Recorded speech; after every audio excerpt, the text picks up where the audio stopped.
Muy buenas tardes a todos.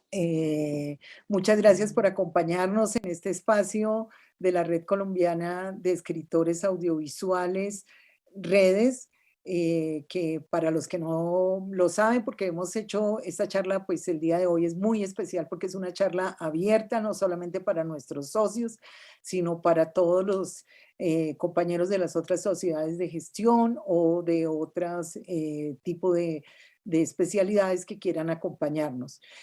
Eh, Redes es una sociedad de gestión colectiva que trabaja por el recaudo del derecho que le corresponde a los autores por la comunicación pública de sus obras. Y dentro de las funciones que tiene en ese sentido está la de eh, trabajar por el bienestar social de sus socios con el 10% de ese recaudo.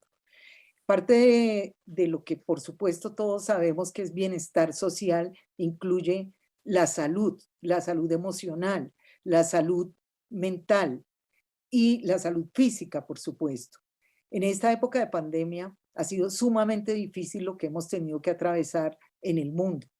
No, yo creo que nunca nos imaginamos, ni nosotros los escritores con esa mentecita, nos imaginamos que esto podría darse. A veces uno sale a la calle y se siente como en una película futurista.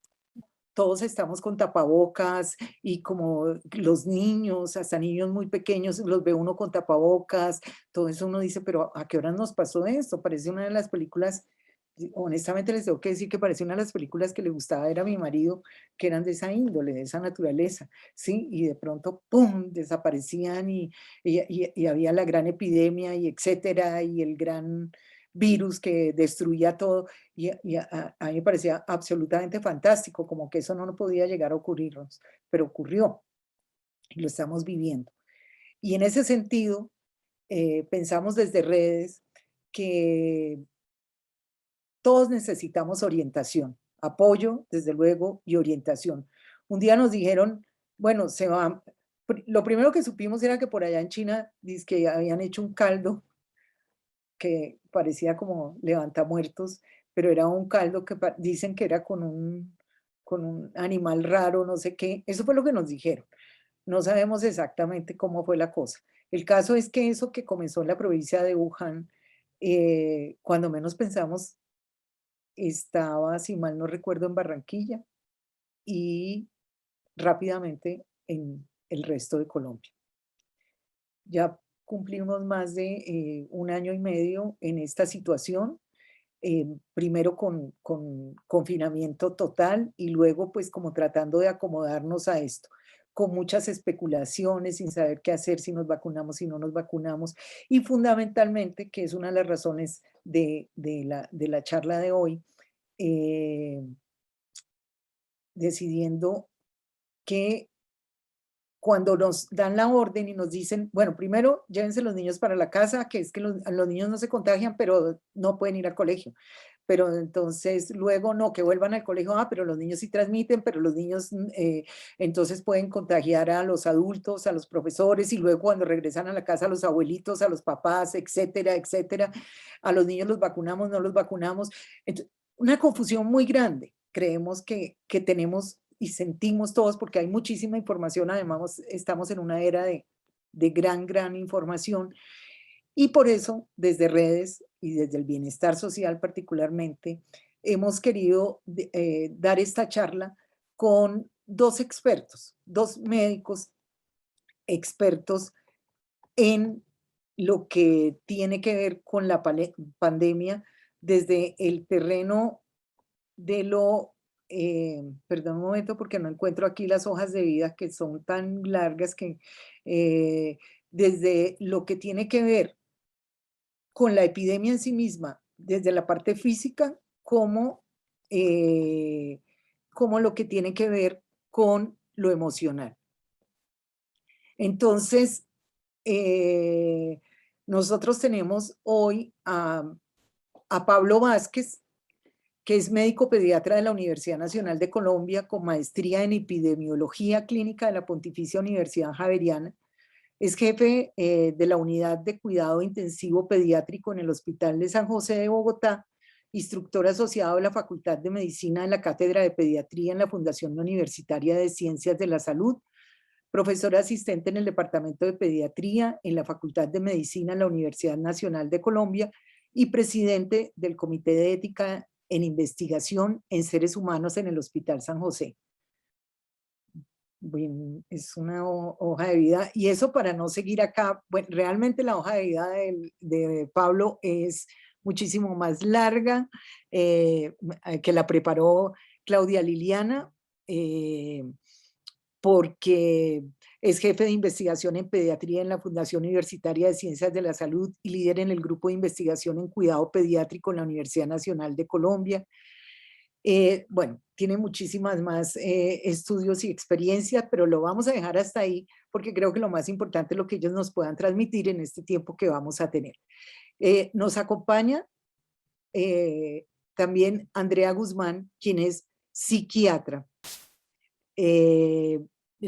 Ella es médico cirujana de la Universidad del Quindío, psiquiatra de la Universidad Militar Nueva Granada, especializada en psiquiatría de niños y adolescentes de la Universidad del Bosque en Bogotá, con enfoque en psiquiatría perinatal del Instituto Europeo de Salud Mental Perinatal, con recertificación en la especialización de psiquiatría, perdón, Andrea, y sí me tendrías que decir CAMEC, de la Asociación Colombiana de Psiquiatría, sí, Asociación Colombiana de Psiquiatría.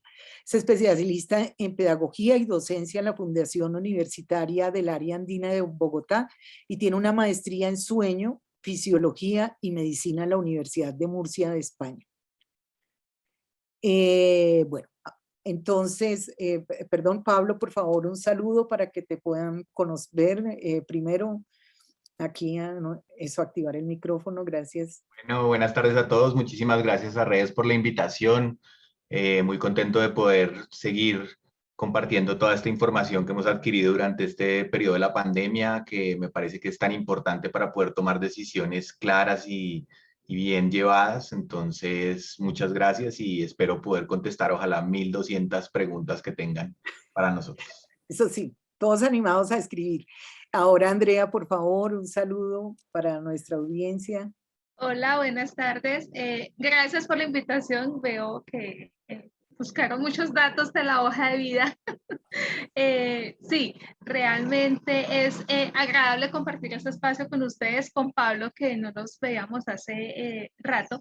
Y pues bueno, nos unió esta situación nueva para todos, unos con más experiencia en un punto, en otro campo, pero bueno, todos la vivimos, todos la padecemos y la idea es que aquí podamos hacer un conversatorio y ver las experiencias que cada uno ha tenido desde su campo de trabajo.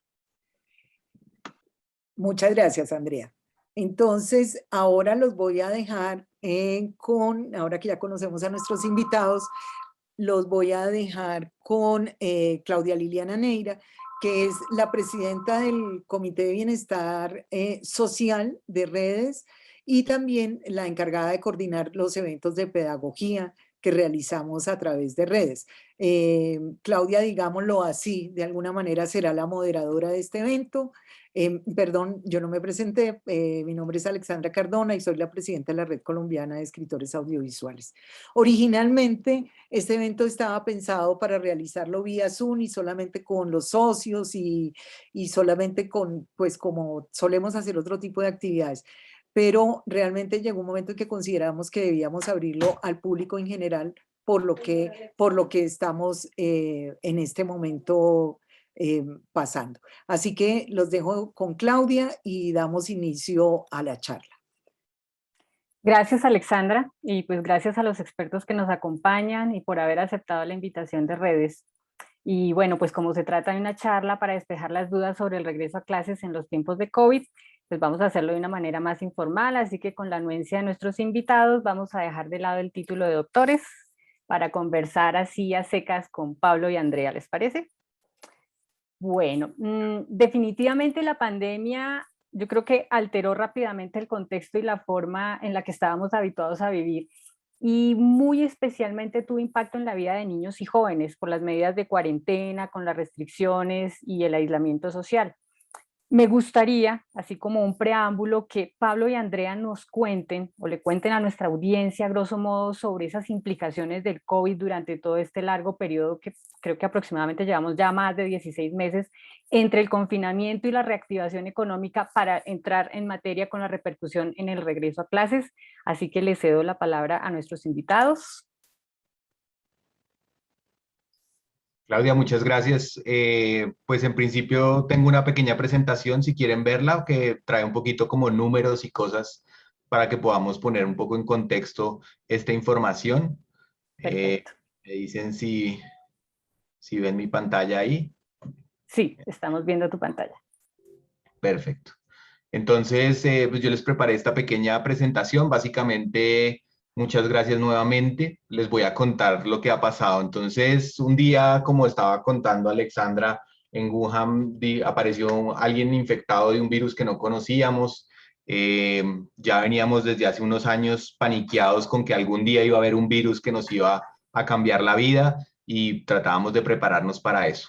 Teníamos la historia de que clásicamente las enfermedades respiratorias, los niños son grandes transmisores en la medida en que todo el mundo está enterado que los niños van al colegio a aprender conocimiento y a coger gripas para mejorar su sistema inmunitario y se la pasan pasándosela a toda la familia.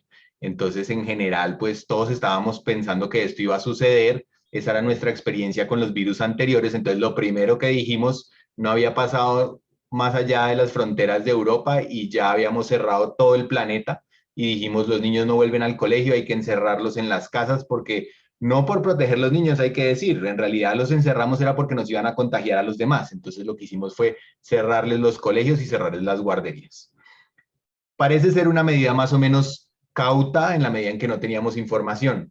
Sin embargo, empezó a aparecer información a la fecha, si ustedes miran un sistema de literatura médica sobre el tema de colegios y COVID, alcanzan a ver que hay 650 artículos científicos publicados, revisados. Entonces, imagínense si esto es lo que hay en la ciencia, imagínense todo lo que hay en las redes sociales, las opiniones de expertos, los noticieros. Entonces, esto nos ha abrumado de forma tremenda, hay información de todo tipo, muy difícil de limpiar. Entonces, en general, esta ha sido una pandemia llena de información, pero información caótica, desorganizada, mezclada entre realidades y mitos.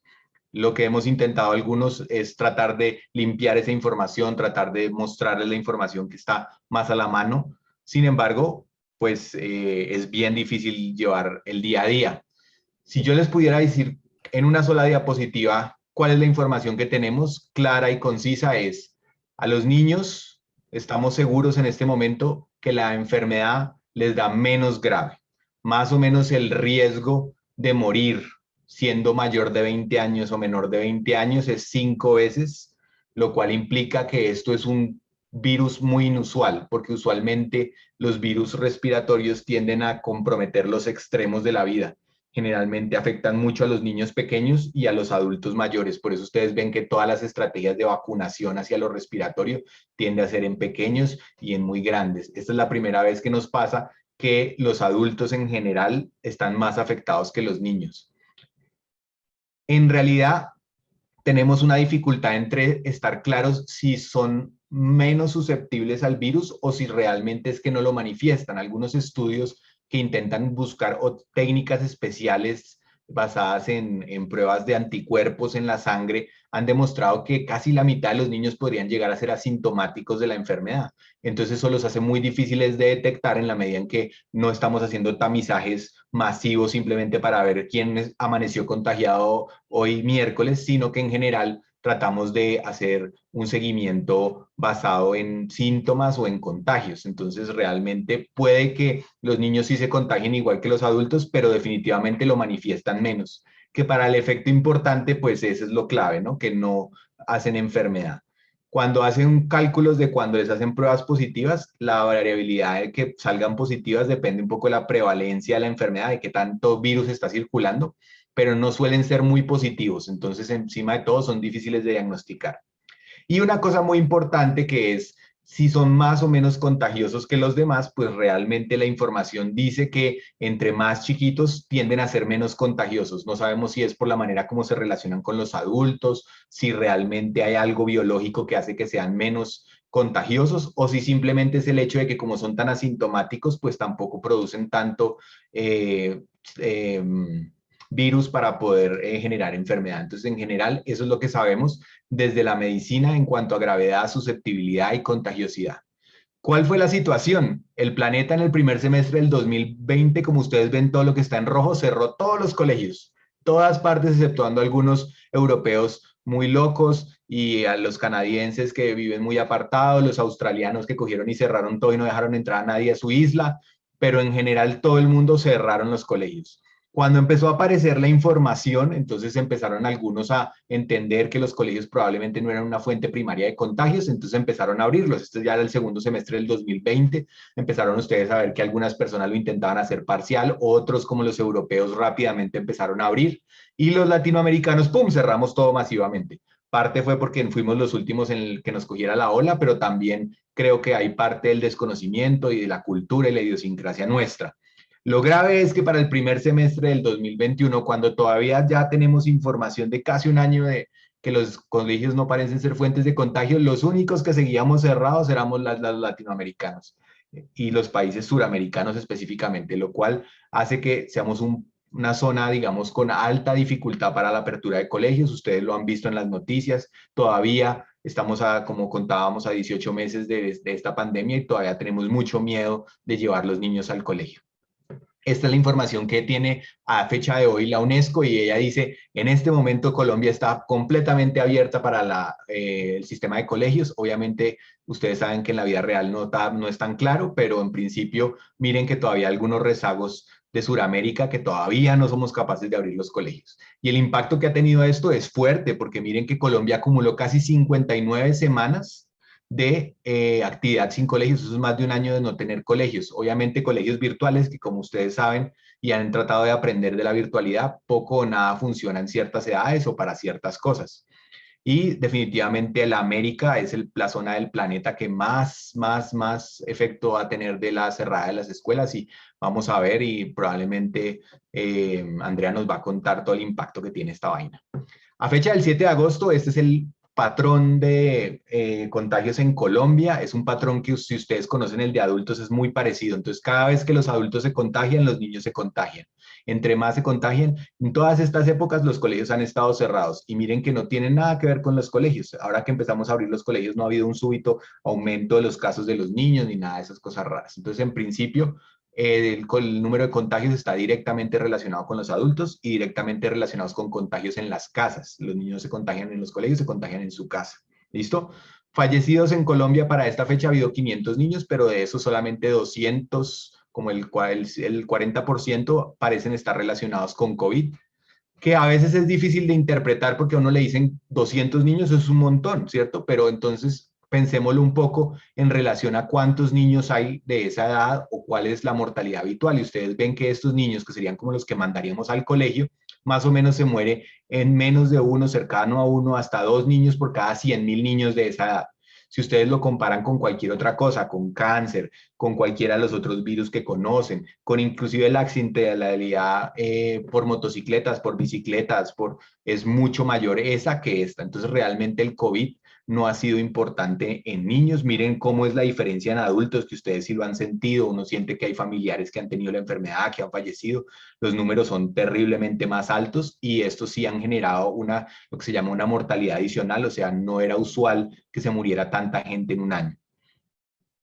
En niños el crecimiento de los casos sí va aumentando con la edad, entonces en la medida en que uno es más grandecito tiende a infectarse más, y los niños pequeños tienden a estar más hospitalizados y a tener más complicaciones, muchas veces asociados a su estado o a su edad, más que realmente al virus. El virus termina siendo como una codetección. Y la información de conglomerados en Colombia nos dice que realmente el patrón de escuelas que han tenido brotes no es tan alto comparado con las otras cosas. Ustedes comparan, por ejemplo, las empresas, que son una de las fuentes de conglomerados más grandes, representan el 44% de los brotes, los colegios apenas el 5%, y además de ese 5%, miren, han tenido apenas 500 casos positivos y de esos casos positivos solamente 2 fallecidos. La distribución, como ustedes ven por departamentos, es una distribución que nada tiene que ver con la distribución que ustedes conocen de casos. Bogotá, porque somos muchos, algunas zonas de la Andina y las extremos de las zonas donde ha habido muy pocos contagios. Miren, yo se los comparo con los fallecidos por niños y no tiene nada que ver la relación de colegios o brotes conglomerados con las mortalidades o con las tasas de infección por zonas. Entonces, definitivamente los colegios nada tienen que ver. En cambio, es muy importante recordar que cerrar los colegios no es inocuo. Cerrar los colegios implica aumento de suicidios, más maltrato, mayor ansiedad, más problemas de depresión, padres que se tienen que trabajar y educar a sus niños al tiempo, entonces no hacen ni lo uno ni lo otro. Hemos dejado de detectar un montonón de enfermedades graves que si las cogíamos temprano la mortalidad bajaba, ahora se están subiendo simplemente porque no las estamos detectando, porque los niños no van al médico, no van al colegio, donde podían darse cuenta. Cosas más graves de este país, como la deserción escolar, muchos niños adolescentes trabajando, reclutamiento de menores en las zonas que tenemos todavía con problemas en Colombia, problemas de nutrición, hay niños que vivían de comer de lo que daban en el colegio y ahora no les llega. Hemos perdido tasas de vacunación, entonces enfermedades que teníamos bien controladas en niños ahora ya no las tenemos controladas. Este uso de las pantallas excesivo, que clásicamente nos habían dicho que tener a los niños en pantallas era malo y súbitamente empezó la pandemia, ahora todas las pantallas son buenas. Entonces sabemos que eso tiene un impacto negativo, no es tan fácil. El sedentarismo para otros casos extremos, entonces vamos a tener más obesidad y más problemas relacionados con el sedentarismo. Inclusive la parte locomotora, los niños ahora están pegados a las tabletas y ya no corren, ya no brincan, entonces van a tener dificultades motrices que tienen que ver con el desarrollo del arte, con el desarrollo de todas las habilidades locomotoras que se necesitan en la vida adulta. Inclusive estamos viendo problemas sociales de los niños, ya no se saben relacionar con otros niños, no se saben relacionar con los adultos. Obviamente ha habido cosas buenas, ha habido familias que se descubrieron a sus hijos y los empezaron a ver porque ahora les tocaba trabajar con ellos, entonces ahora les parece tan muy chévere y descubren el niño y mejoran las relaciones, no todo es malo, pero en general probablemente el balance es negativo. Si ustedes realmente quieren proteger los niños, la única y la mejor indicación y el mensaje que se tienen que llevar de aquí es vacunarse ustedes. El problema de los niños es que todavía no tenemos suficientes vacunas para empezar a vacunar niños, todavía no tenemos suficiente seguridad para vacunar niños. El vacunar niños no es la prioridad en este momento, necesitamos vacunar a las personas más susceptibles, las que tienen comorbilidades, los que son mayores, las mujeres embarazadas. Entonces, la única forma real que tenemos de proteger los niños es lo que conocemos como el efecto capullo, y es si alrededor de las personas están vacunadas y la vacunación disminuye algo la transmisión del virus, pues ese niño va a estar menos expuesto. Entonces, la mejor manera que ustedes pueden proteger a sus hijos es vacunándose ustedes. Y un mensaje que ojalá se llevaran todos para siempre es, en esta pandemia, este virus, hasta la fecha de hoy, como va circulando, los colegios no tienen nada que ver y los colegios los protegen. Lo último que se cierra y lo primero que se abre. Esos son mis mensajes. Muchísimas gracias. Ahí les dejo mis datos. Ahora sí contesto todas las preguntas que quieran. Gracias, Pablo. Pero si te parece, me gustaría también que Andrea en principio nos hiciera también como ese panorama desde el punto de vista de la salud mental y tenemos algunas preguntas aquí desde redes y damos paso a las preguntas que tenga nuestra audiencia. Pablo me adelantó mucho, no mentiras, es que todo se mezcla, realmente no podemos dividir, sí, no podemos dividir al niño que hasta aquí llega lo mental, aquí empieza lo emocional y lo social, porque pues todos somos un ser, ¿no? Pero chévere, chévere porque ¿cuál es el plan?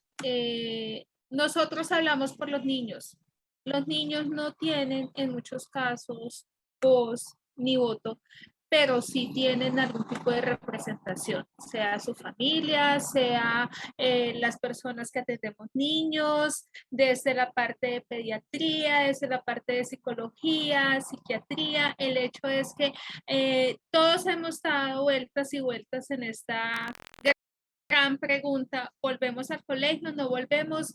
Algunos son mamás, papás, tíos, abuelos, entonces genera una preocupación porque no solamente hablamos del niño, sino que hablamos de su familia. O sea, siempre que estamos pensando en un niño, niña, adolescente, joven, es en un contexto familiar.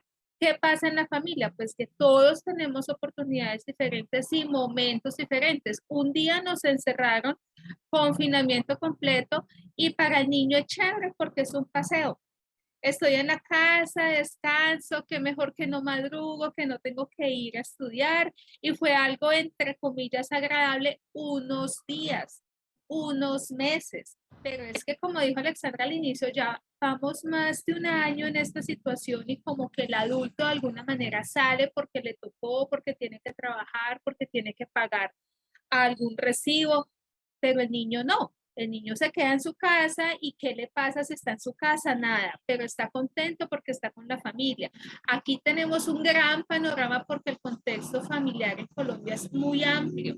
Nosotros podemos tener una familia estructurada, organizada, más o menos con sus situaciones positivas y negativas, pero hay niños que su núcleo familiar es más complejo, entonces la familia se vuelve tanto un factor protector como un factor de riesgo, o como un factor que mantiene muchos síntomas a pesar de que está en la casa y pensamos que todo está bien.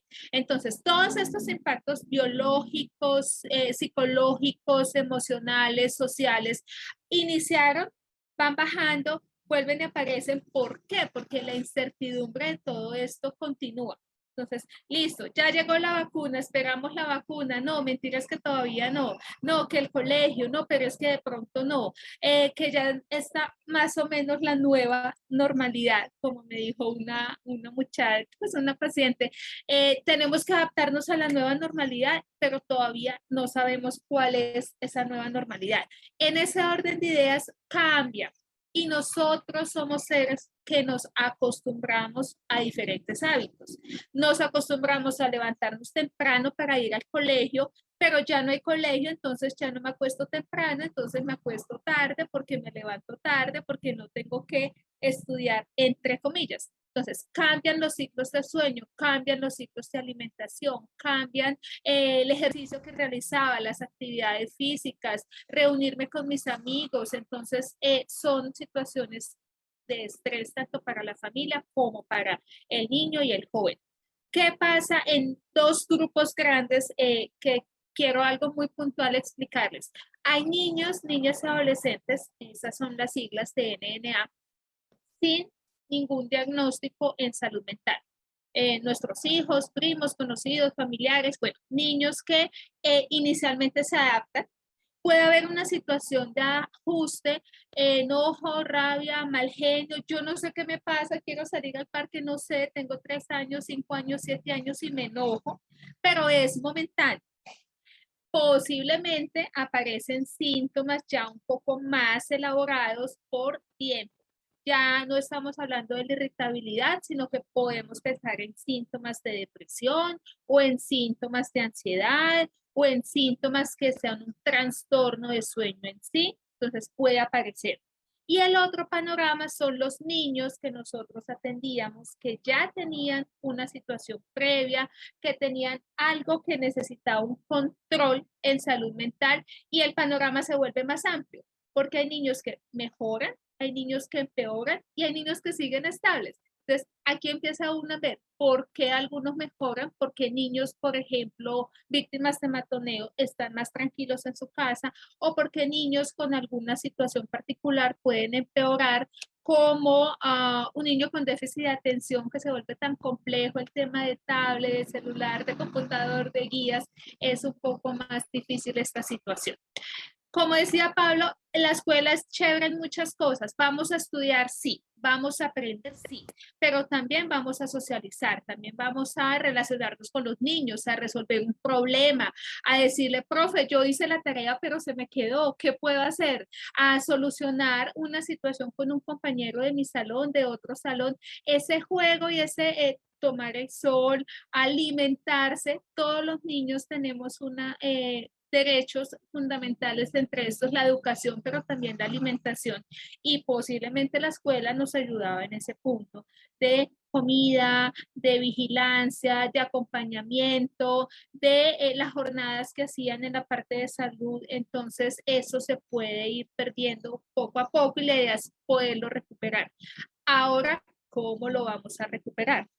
Hay niños que están en la casa tranquilos, ajustados, acomodados y de alguna manera pensar en volver al colegio no les gusta mucho. Es un gran interrogante para nosotros decir, bueno, ¿por qué no quiere regresar al colegio? ¿Qué será lo que dice? Mejor me quedo en mi casa y al colegio no voy.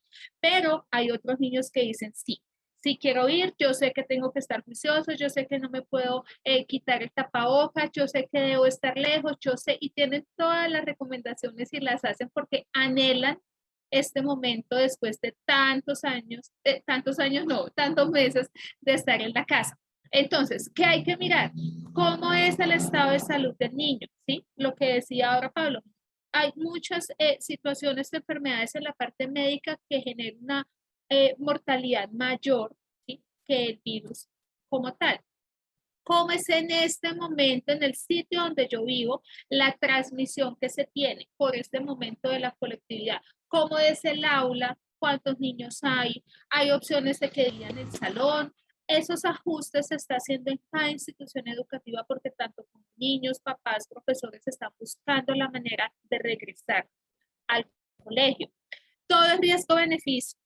Debemos evaluar cuál es el riesgo de continuar en virtualidad, cuál es el beneficio de ir al colegio, y son muchos aspectos para evaluar. La parte de epidemiología que Pablo nos mostró, la parte de familia. Hay niños que en la casa tienen un riesgo mayor y que el sitio de protección puede ser la escuela.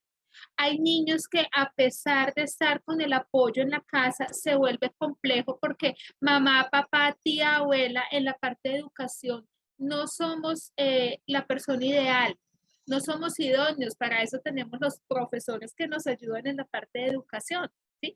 Podemos apoyar, pero hacer el mismo trabajo se vuelve muy difícil. Hay niños con capacidades educativas, necesidades educativas diferentes. Hay niños que tienen un déficit cognitivo, hay niños que tienen un problema en su parte de comunicación, hay niños que tienen un trastorno del espectro autista. O sea, hay niños realmente que el tema virtual se vuelve muy complejo. Y pues hay que tener también presente cuáles son en la localidad o en el sitio donde yo vivo las medidas que se tienen de salud. Ejemplo, yo estoy en Armenia, Armenia ha avanzado en el proceso de vacunación, pues esto es muy chiquitico comparado con Bogotá, y hay muchos niños que ya están vacunados. Entonces tenemos de un salón fácilmente 20 niños, 5 niños pueden estar vacunados, 6 niños con una condición o una patología que requiere este tipo de priorización.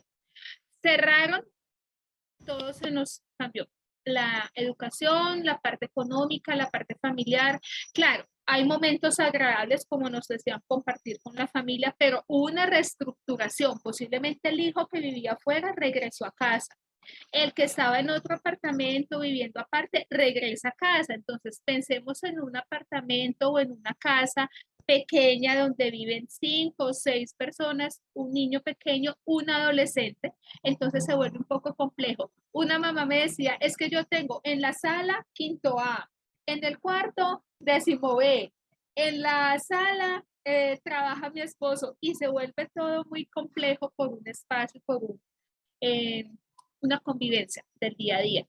Bueno, ¿cuál es el plan de la reapertura de colegios? ¿Sí? ¿Cuáles son como las recomendaciones que se tienen? Hay muchas instancias, está UNESCO, está la ONU, está Cruz Roja Colombiana. Buscan y buscan la manera de mirar esa opción, buscando que los niños tengan los servicios esenciales de educación, de alimentación, de convivencia, de desarrollo en la parte psicológica, en la parte emocional, en la parte motora, y la prevención contra la violencia que puede estar en casa, que es un tema más complejo. Pero también somos víctimas de situaciones de violencia en casa que posiblemente el colegio, los profesores, orientadores, psicólogos nos ayudan a identificar esos signos de alarma. ¿Qué se busca también? Tiempo libre. Ha sido complejo porque no cojan el celular, ahorita cojan el celular, pero adicional a que cogen celular, tablet, guía, celular propio, celular prestado, pues se levantan y se acuestan en medio de redes, en medio de tecnología, el juego, el compartir, el aire libre está cada vez menor por este tema de estar en la casa. Y lo otro, el riesgo de abandono escolar. No todos los niños están estudiando virtual, no todos los niños tienen acceso a internet. Algunos niños en vereda no tienen esa oportunidad. Entonces, si va a estudiar así o no va a estudiar así, mejor no estudie. Y hay niños en este momento desescolarizados por situaciones de estudio virtual. Algunos papás no pueden trabajar, entonces deben quedarse en la casa. Eso también es importante tenerlo presente. Pensamos en el niño colegio, pero si el niño está en el colegio, posiblemente mamá pueda ir a trabajar. Entonces también nos ayuda la economía familiar. Este término lo encontré muy interesante porque siempre hablamos de la resiliencia como esa capacidad de cambiar, del aguante de las situaciones, las adversidades, pero hablan de reconstruir esa resiliencia. A todos nos afectó, en casos grandes, en casos pequeños, pero a todos nos movió. Nuestra parte emocional, económica, familiar, social, cultural. Y esta es como la invitación de que organicemos, miremos, porque hay que avanzar. No podemos quedarnos en esa burbuja. El miedo, la angustia, la incertidumbre la tenemos, sí, pero debemos avanzar. Así como el adulto va a trabajar, la idea es que el niño y el adolescente tengan la oportunidad de estar con sus padres y de estar en su parte de colegio. Salud mental es principal, es fundamental, es muy importante. A veces pensamos que eso es extraño, que eso es por allá lejos, pero no, es la prioridad, es como el sueño. Comer y dormir es fundamental. Estar tranquilo en la parte de salud mental también. Hay recomendaciones para el colegio de que los niños puedan hablar. ¿Cómo les fue? ¿Cómo estuvieron? ¿Qué experiencias tuvieron en la casa? Para que se vaya normalizando de alguna manera la situación que vivimos, que los niños tuvieron que vivir en un momento pues prolongado. También está la invitación para que los docentes nos ayuden a identificar ese niño en riesgo, esa población vulnerable, los niños desplazados, los niños que no tienen colegio, que no tienen alimentación, que de alguna manera ayuda que el profesor esté pendiente de ellos. Y también hay una recomendación que dice, bueno, pensemos qué pasaría si nuevamente tenemos que volver a la casa, porque ha pasado de pronto en un colegio con un niño que reporte COVID positivo, entonces como que nuevamente nos aislamos unos días y volvemos a estudiar. Entonces es importante que se tenga esa posibilidad, ¿sí? No solamente de que esto va como en una flecha ascendente, sino que existe esa posibilidad y tenemos que hablar de ellos para tener presente que puede pasar. Y el apoyo familiar, que si el niño está enfermo, por favor no le envíe al colegio, que si tiene una dificultad, avise, comente, porque ocultar la información no es solamente para mi hijo, sino para todos los niños del salón y del colegio. Esto lo han organizado mucho, como en la planilla para entrar al colegio, importante hacerla, pero pues que nos ayuden los papás, ¿sí? Porque el niño puede decir que no sabe, pero pues el papá tiene el apoyo en este tipo de información. Esta resolución, bueno, es resolución, es un decreto, ¿sí? Para los niños que tienen unas patologías específicas, según la resolución en la parte de salud mental, priorizan para vacunación. Los niños con déficit cognitivo, con autismo, con trastorno afectivo bipolar, con esquizofrenia. Sé que hay otras enfermedades, Pablo me corrige, como asma, hay más respiratorios, pues como que buscan, ¿sí?, dentro de lo posible, realizar este tipo de jornadas de vacunación para que estos niños que pueden ser un poco más vulnerables o susceptibles por distanciamiento, por acatamiento de las normas, se puedan vacunar. Y coincido con la invitación de Pablo, este es el plan, muchos lo soñamos, muchos lo hemos realizado, algunos no pudieron realizarlo, pero lo organizamos, que nos podamos vacunar. Que si mi hijo no está priorizado, pues me vacuno yo, porque yo vivo con mi hijo. Que si mi hijo no está priorizado, pues se vacuna la abuela, la mamá, el papá, y de pronto en toda la casa, que estamos 5 o 6 personas, pues solamente falta el niño, pero los adultos están ya vacunados. Muchas gracias. Muchísimas gracias, Andrea y Pablo, por esas exposiciones. Creo que nos dejan un panorama bastante claro. Me gustaría saber, yo creo que de pronto también nos asalta un poco esa inquietud que como padres o cuidadores, en todo esto que ustedes nos han explicado, ¿cómo hacemos para tener un balance entre la salud mental y la salud física a la hora de tomar esa determinación de voy a mandar o no voy a mandar a mi hijo al colegio?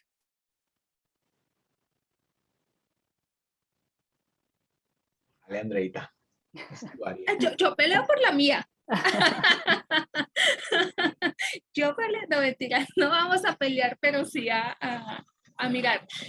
Difícil porque nosotros siempre hablamos en la generalidad, ¿sí?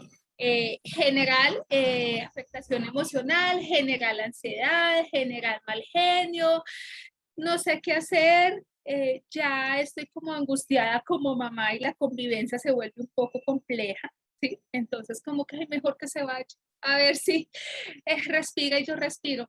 Pero pues yo sé qué le pasa a mi hijo, yo sé si mi hijo tiene una condición diferente, yo sé si mi hijo tiene una hipertensión pulmonar, un asma, tiene, bueno, algo que diga, no, necesito primero que lo evalúe el pediatra.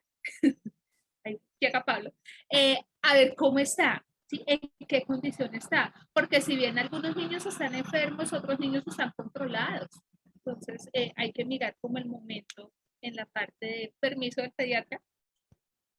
Digamos que en realidad desde lo físico es muy importante entender que el riesgo general de un niño sano de tener una enfermedad grave por COVID es muy bajito.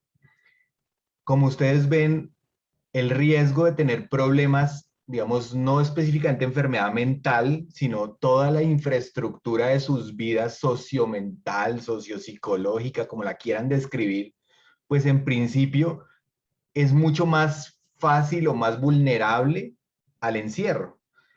Los niños están hechos para ir al colegio, ¿cierto? Hace unas décadas, digamos, hace 2000 años no iban al colegio, pero desde que descubrimos que una buena manera de educar a los seres humanos y de generar esta conciencia social, de sociedad, de solidaridad, de todos esos atributos que le atribuimos a los seres humanos que en realidad no son innatos sino aprendidos, pues hacen parte de ir al colegio. El ir al colegio, digamos, como decía Andrea, lo de menos es ir a aprender matemáticas.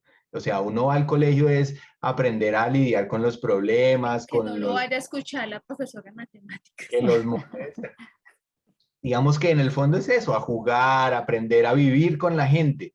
Entonces, si ustedes hacen una balanza entre los riesgos y los beneficios, en este momento la información dice a gritos que los niños van a estar mucho mejor en su colegio que lo que van a estar en su casa encerrados. Estar en su casa encerrados no los protege como la gente imagina. El imaginario que tenemos es que el niño en la casa guardado no se va a contagiar, pero resulta que todos los adultos alrededor de él salen, intercambian en su vida normal contagio. Ustedes todos han oído que casi todos se infectan en algún momento eso, y ahí es donde se infecta el niño. Entonces, ese, digamos, imaginario que era tenerlo en esa burbuja, ¿cierto? Probablemente no funciona. Por eso el 80 o 90% de los contagios en niños suceden en sus casas. Entonces, piensen que el colegio, si ustedes inclusive echan una cabeza ya a cómo están manejando a su niño en la casa, ustedes van a ver que en su niño en la casa no tiene tapabocas, no sigue ninguna regla, besitos a la tía, besitos al abuelo, besitos a todo el mundo, se lava las manos estrictamente lo necesario, ustedes el niño no tienen tapabocas. Lo mandan al colegio, en el colegio lo obligan a ir en filita, en hacerse poquitos, en que esté bien ventilado, en que tenga tapabocas. Luego, en principio, probablemente es mucho más seguro el colegio. O sea, si lo piensan desde el punto de vista de la lógica, digamos, aparte de los datos que les hemos dado. Entonces, yo sí creo que en el balance de los riesgos-beneficios, exceptuando las comorbilidades, y no son todas en general, son unas muy puntuales, sobre todo los que bajan la vulnerabilidad de los niños, pero además esos niños siempre han tenido riesgo al ir al colegio. O sea, es que olviden un poco que sea el COVID, digamos, el único, pareciera como que la gente hubiera descubierto que el COVID es el primer virus que puede matar a un niño. Y resulta que los virus respiratorios existen desde muchísimo tiempo. Siempre hemos mandado a los niños al colegio, los niños se mueren de vez en cuando porque los virus respiratorios existen y hacen parte de la convivencia humana. Igual que usted no deja de manejar porque algún día se va a accidentar o no deja de salir a la calle porque lo pueden matar. digamos que bajo ese escenario, digamos, el mejor escenario sería estar conectados en una máquina, que alguien respirara por uno, que lo conectaran a uno a las redes sociales sin tocar nada, y ahí sería perfecto porque el riesgo de morirse sería solamente el inherente a lo que le pasa a uno localmente. Entonces debemos dejar un poco de al lado ese pensamiento tan sencillo y entender que las dinámicas del riesgo y beneficio siempre habrá algún riesgo, pero si es el beneficio es más alto, el riesgo debe tomarse. Esa es mi visión de ese tema. Gané. Ahora, los adultos trabajan, los niños estudian, ¿sí? Eso es como La dinámica. Exacto, la dinámica, y en ese orden de ideas todo va relacionado a, entonces, se levanta, desayuna, va al colegio, llega, descansa, se tarea, se acuesta porque hay que madrugar. Entonces, cuando empezamos a cambiar toda esa dinámica, pues se afecta el sueño, se afecta la comida, ¿para qué me levanto temprano si no tengo que ir? Yo les digo, me acuesto tarde, me levanto tarde y empato desayuno con almuerzo. Entonces ya perdimos desayuno, ¿sí? Esos ciclos se afectan y es difícil, es complejo. ¿Cuándo se organiza? Pues cuando volvemos a retomar el hábito de alguna manera, que es asistir al colegio en presencialidad. Vale, hace un rato ustedes mencionaban, Andrea particularmente, que en Armenia ya comenzaron a hacer vacunación a los niños. En una conversación previa con Pablo, y de hecho justamente dentro de su exposición, nos decía que va obviamente en el orden de priorización, y porque como bien nos lo explicaba, nos decía que los niños en últimas no son, digamos, como el foco de transmisión principal, ¿verdad? Sin embargo, pues yo creo que existe esa preocupación latente de cuándo va a llegar la vacunación para todos los niños en Bogotá, y que volvamos un poco como a dar esa información para que nos quede claro por qué los niños o qué niños están priorizados y qué vacuna les pondrían, o cómo o si ya existe de hecho la vacuna, porque también había unos mitos de no, las vacunas solamente están diseñadas ahorita para adultos, la de niños no se ha hecho. Entonces, ¿qué tan cierto es eso? ¿Qué tan mito o qué tan verdad es todo este asunto sobre la vacuna para los niños? Pues es una pregunta muy interesante. En principio, digamos que la vacuna es la misma, ¿cierto? O sea, no cambia la vacuna, puede cambiar la dosificación en los niños pequeños, pero digamos el tipo de vacuna es el mismo. Para poder estudiar vacunas, como ustedes vieron, pues necesitamos casos de personas expuestas a los virus. En el caso de los niños que tienden a enfermarse menos, a hacer enfermedades menos graves, la información que requerimos recoger para poder llegar a un punto en el que podamos decir las vacunas son eficaces en niños o son seguras en niños, pues requiere una gran cantidad de tiempo y de información. Además, digamos, por la ética de la investigación, en principio uno nunca prueba una cosa en niños que pueda probar en adultos, porque ellos no son voluntarios. Por mucho que uno quisiera preguntarles, ¿te gustaría ponerte la vacuna? Y ellos digan sí, pero en principio, digamos, eso no es voluntariedad. Entonces, en principio, eso hace que sean más difíciles de estudiar. A la fecha tenemos Pfizer, que fue el primero, digamos, que hizo el grupo grande de niños. Ya ellos tienen, digamos, todos los grupos de edades, están estudiando de 12 a 18 años, que ya salió el estudio fase 3 y por eso FDA y INVIMA ya aprobó el uso de vacunas Pfizer en menores en mayores de 12 años. Moderna, de hecho, ayer sacó la información en New England de su fase 3, mostrando que también es segura. Tienen un problema muy grave y es que no están pudiendo demostrar eficacia porque los niños no se infectan. Entonces han tenido que hacer trampas utilizando pruebas de suero, tratando de mostrar, mire, parece que generan la misma respuesta inmune que los adultos, o sea que probablemente son eficaces.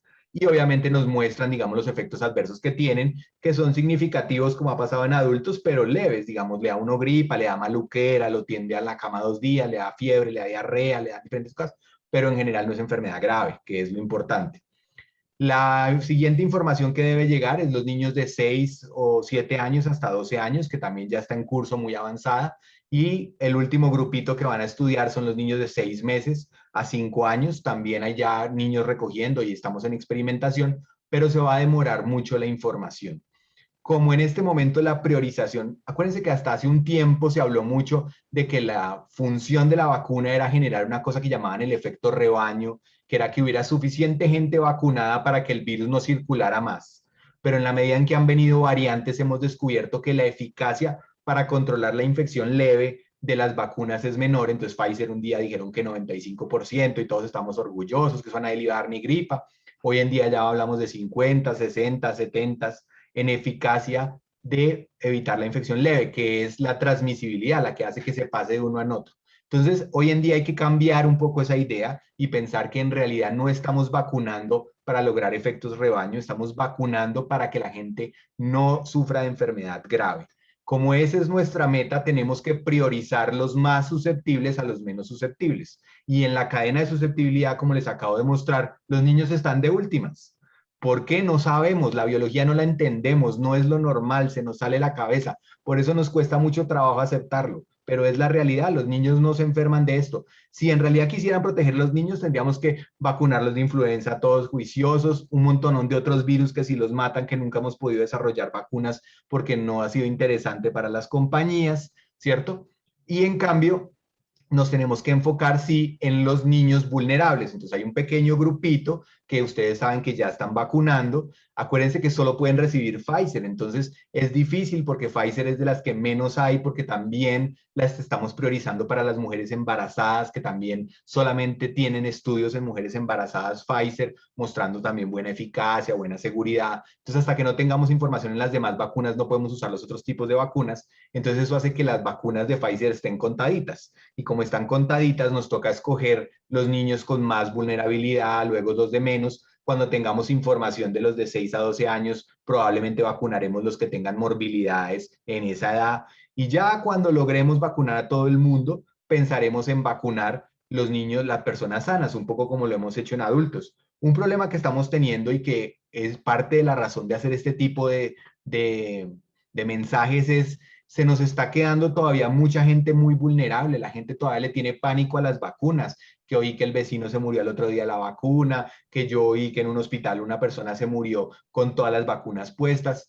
Eso no es excusa para no vacunarse. Y, por ejemplo, aquí en Bogotá reportaron recientemente que había casi 800.000 personas por encima de los 50 años sin vacunarse todavía.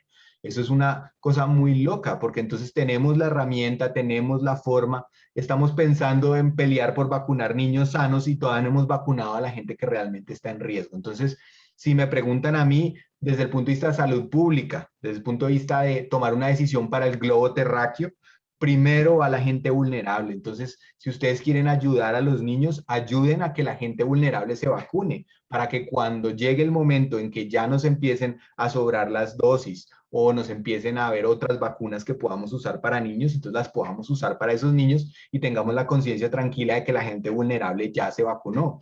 Es el colmo que estemos pensando en terceras dosis de Pfizer, en otro tipo de cosas que están pasando en el mundo, cuando hay zonas del planeta donde todavía no han vacunado a ninguna persona vulnerable. Eso no es justo y no es solidario. Vale, muchísimas gracias, Pablo. Aquí tenemos una pregunta de alguien de nuestra audiencia. Dice, las consecuencias, ¿tienen conocimiento sobre las consecuencias frente a los bebés que desde que nacieron en pandemia ven a la gente con tapabocas primero para relacionarse? ¿Acaso sería mejor decirle a los adultos que se quiten el tapabocas?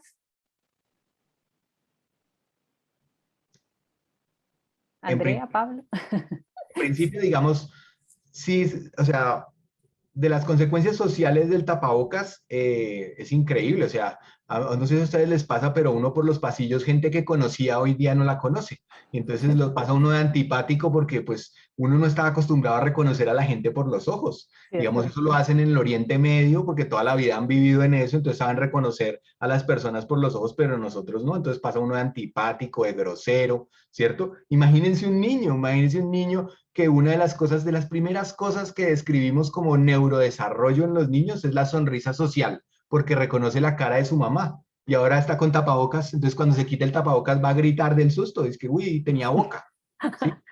En principio hay varias consecuencias importantes que se han ido estudiando, lo que pasa es que como nunca lo habíamos hecho, la investigación toma tiempo, pero por ejemplo la articulación de palabras, los niños se están demorando más en hablar, porque ellos para aprender a hablar, pues tienen que verle los labios a las otras personas para ver cómo es que hace el ruidito. Y el hecho de no tener las máscaras puestas tiene problemas. Hemos visto, por ejemplo, cosas como, en principio los tapabocas están inventados, digamos, para contener un poco el movimiento de partículas. Los gases que nosotros exhalamos normalmente para, digamos, para botar los metabolitos que no nos sirven, que son el CO2, ¿cierto? El famoso CO2 que todo el mundo dice que es malo, digamos que respiramos mucho los humanos. En principio los tapabocas estaban inventados para retener poquito y está inventado para adultos. Cuando se lo empezamos a poner a los niños, oh sorpresa, los niños se acumulan más CO2 en sus tapabocas, ¿sí? Entonces no es ni siquiera el hecho de que los adultos tengan tapabocas, sino que los niños tengan tapabocas. Otra de las cosas mito, y es para que el tapabocas funcione, ¿cierto? Pues hay que no tocárselo, no quitárselo, no echarle, digamos, babas, ¿sí? Imagínense un niño que uno lo veía andar por ahí y andaba con los dedos sucios, con no se lavaban y ahora tapabocas. Entonces, en principio, el acercar las manos a la boca probablemente aumenta el riesgo en vez de disminuirlo. Entonces, digamos que en tapabocas no sabemos mucho, ¿sí? Damos algunas recomendaciones, sientan a un poco expertos y dicen, pues yo creería que un niño de 5 años puede usar un tapabocas, pero que alguien haya estudiado si eso va a disminuir el impacto del niño en la infección, eso no está escrito.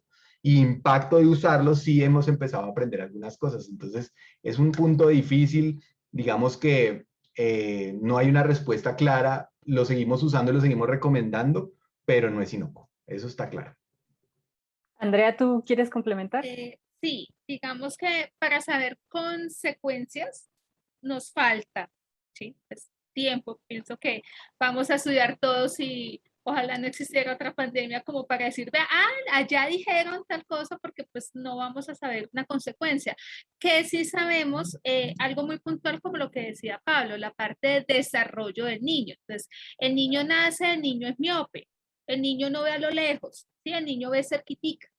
Entonces, empieza a ver cerquita, ¿sí? ¿Y qué ve? Contrastes blanco y negro. Ya, digamos, nosotros tenemos el móvil rosado, los muñequitos tiernos, el hipopótamo, esos colores no los ve. El niño ve contraste blanco y negro, que empieza a reconocer el rostro de la mamá. Y el contraste de que, por ejemplo, la cara del cabello, ¿sí? Como el diferente tono, ¿sí? Después que ve su cara, su boca, pues no va a tener la boca, ¿sí? Ahí la pregunta de pronto es tapabocas de los visitantes, las otras personas, porque yo pensaría que de pronto con mi hijo, mi bebé, yo mamá, pues en el momento de que lo alimento, la lactancia o el tetero, lo baño, pues estaría sin tapabocas. ¿Sí? De pronto, claro, llega otra persona extraña, yo no le doy la boca, se quita el tapabocas y dice, uy, ¿este qué le pasó? Me hizo acordar, Pablo, cuando mi hija estaba pequeñita, que 6, 7 meses, y llegó la prima de 5 años y dijo, no tiene dientes. Entonces entró, porque no había visto a alguien sin dientes. ¿Sí? Como, ¿qué le pasó? Por no comer se le cayeron los dientes. No, hasta ahí, bueno, porque fue un susto, algo así. Entonces, no sabemos realmente una consecuencia, pero sí sabemos que los bebés aprenden viendo, observando, la parte del lenguaje ha retrocedido, la parte de desarrollo psicomotor también, el gateo, el estar de pronto en la casa, la posibilidad de no ir al parque o de estar con otros niños, pues sí ha habido un poco de dificultades en el desarrollo como tal, pues en general. Muchísimas gracias. Bueno, aquí tenemos otra pregunta de nuestra audiencia bien interesante y pues tiene mucho que ver con lo que sucede, pues las pérdidas y los duelos. ¿Cómo manejar el duelo en los niños por la pérdida de un familiar por COVID y que tal vez esté temeroso de volver a clase por miedo a infectarse? Difícil, sí, porque el concepto de muerte como finalización de la vida, punto final, ¿sí? Es más o menos unos 7 años, 8 años por desarrollo de pensamiento, ¿sí? Yo pequeño de 3, 4 años se fue de paseo, se fue a dormir, está dormidito, ahorita viene, porque todavía no tengo ese desarrollo por mi edad, ¿sí? Entonces, cuando están así pues chiquiticos, uno dice, bueno, pues ¿qué vamos a hacer? Porque él no lo entiende tan claro como un niño mayor de unos 10 años o un adolescente. Cuando yo entiendo, cuando yo sé, hay que preguntarle al niño si desea de pronto ser partícipe de las reuniones que se hacen. Hay familias que tienen ritos en la parte religiosa o que se reúnen o que de pronto hacen una misa así como estamos nosotros, que pues es extraño, pero es lo que ahora tenemos. La posibilidad de los rituales que nosotros hacíamos en este momento no están, ¿sí? Del entierro, cuando estaban en la... Ay, Funeraria. funeraria, sí, que en la funeraria y que iban, pues lastimosamente como que un día se ve y el otro día no está. Y ese desasosiego del adulto es el desasosiego de la familia y también del niño. Entonces es importante validar la emoción. Decir, ven, tú estás triste, yo también. ¿Quieres llorar? Yo también. ¿Te acuerdas de él? Porque a veces el niño siente como que es el responsable y yo no lloro para que mi mamá esté bien y yo mejor no digo nada para no asustarla. Entonces decir, no, yo también estoy triste y podemos llorar y podemos recordarlo y podemos hablar entre nosotros, porque el duelo en estos casos se vuelve complejo porque no hay ese ritual, ese acompañamiento familiar, esa asistencia o esa ida pues a lo que antes estábamos enseñados, no. Y tener presente que no es solamente por COVID, es por la edad del niño. Niño pequeño no me va a entender muy bien la situación, el niño más grande sí. Y si ven la necesidad, eso es para los niños, perfecto, pida cita, llévenla al psicólogo porque es que yo estoy más bien también. Muchas gracias, Andrea. Bueno, y con este tema de regreso al colegio, ¿de qué manera podemos explicarle a los niños de manera lúdica todo este tema de la pandemia o qué estrategia se recurre para que ellos acaten como esas normas de bioseguridad? ¿Y cómo le decimos, a pesar de la pandemia, nos las muestran pues las cifras a veces de manera trágica, no trasladarles a ellos ese extremismo, pero tampoco restarles la importancia que se merece? En principio, un poco como lo hemos estado hablando, digamos, los niños en general, uno, el miedo no es algo, digamos, inherente en los seres humanos, es aprendido. Entonces, en principio, digamos que la mayoría de los miedos que ese niño tiene son generalmente los miedos de la familia.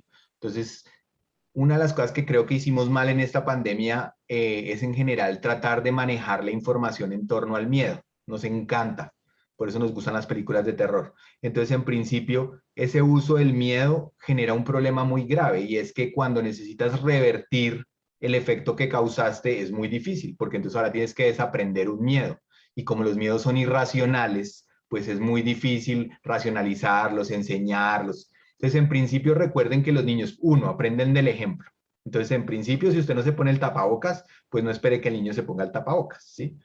Lo otro importante es que ellos aprenden de los rituales. Entonces, más que la explicación técnica de que hay que usar las fibras N95, que tienen un sistema de actividad eléctrica negativa que rechaza las partículas y, digamos, darle todas esas explicaciones a ese niño, lo que hay que es hacerles rituales. Entonces, ellos aprenden de rituales. Entonces, uno de los rituales los enseña en una zona segura, los enseña en la casa, entonces le enseña a ponerse el tapabocas cuando hay visita, le enseña a en qué momento se puede quitar el tapabocas porque ya no hay nadie, porque está bien ventilado, porque vamos a comer, enseñarle a que tiene que comer calladito, ese tipo de cosas que se necesitan, digamos, para la protección una vez salga a la vida.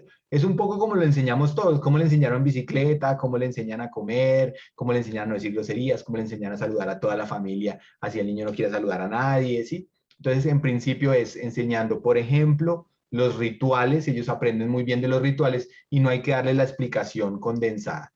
Si ustedes sienten miedo por la enfermedad, tratar de no entregar ese miedo, porque en la medida en que el niño siente el pánico de ustedes, pues entonces también tendrá pánico y es muy difícil de manejar. Entonces, él repite lo que oye. Entonces, en principio, ahí está el secreto, creo yo. Andrea sabe un montón más, de pronto más tips. Sí, sí. El ejemplo, el juego, el canto, las caricaturas, los libros infantiles ayudan y enseñan a los chiquitos a esta situación. ¿Sí? En la página de UNICEF hay unos juegos, entonces salen, yo no sé si se acuerdan, los de Plaza Sésamo, todos entonces en el juego, entonces tú te lo pones, yo, no, este es el mío, no me lo quites, algo así como para que ellos en juego aprendan, los chicos también. Ellos en el colegio les reenseñan y les reeducan y les reexplican todo. Un niño me decía, no, yo tengo que ponerme tapabocas porque si nos enfermamos nos mandan para la casa y yo no quiero volver a la casa. Entonces, ¿listo? Bueno, es una explicación. Pero en casa también, ¿qué ocurre? Mi piso de niño son mis papás. Y si mi papá está como piso gelatina, yo estoy con piso gelatina. O sea, yo entiendo, algo pasa. La cara, el gesto, el hablar, entonces yo digo, ¿qué pasó? ¿Sí? Ese miedo se observa, ese miedo se entiende, ese miedo se transmite, ese miedo es empático. Me doy cuenta que algo está pasando. Así no me digan nada. ¿Qué pasa? No, nada. Yo digo, no, sí, sí, algo pasa. Yo no sé qué es, pero algo pasa. Entonces, también es importante y es chévere que los papás de alguna manera estén tranquilos, estén serenos. Lo que decía Pablo al inicio, la información, las noticias, el qué pasó, que allí dijeron y todos quedamos así, ya no más. Porque es que definitivamente ellos no saben, yo tampoco sé, entonces dejémoslo ahí, pues iniciando, ¿cierto? Como con ese boom de tanta información. Y en muchachos más grandes, jóvenes, adolescentes, pues ya empieza uno a empoderarlos. Bueno, tú ya sabes, ¿sí? No se puede compartir, ay, que es que tengo mucha sed, entonces me dio un poquito de agua, pero es que fue un poquito de agua, es que tenía mucha, pues ya estamos grandes, ¿sí? No tenemos 7, ya somos adolescentes y fácilmente tiene la opción de ir al colegio a estudiar, pero pues si algo le toca entonces acá, porque esa responsabilidad ya viene siendo un poquito más para el adolescente. Y fíjate, Andrea, que justamente ahora que tocas el tema de los adolescentes nos llega esta inquietud. ¿Cómo sería el manejo con los adolescentes? Es difícil para ellos porque están en un proceso en donde el grupo es muy importante. Sí, en todos los cursos de vida es algo curso de vida es algo muy, muy bonito porque dice, listo, el pequeñito está en la casa. Y yo digo, bueno, yo el pequeñito lo tengo en la casa, de pronto es bebé, sí, yo pues no voy a andar con un bebé todo el día en la calle, o de pronto la visita social, y bueno, pero estoy en la casa.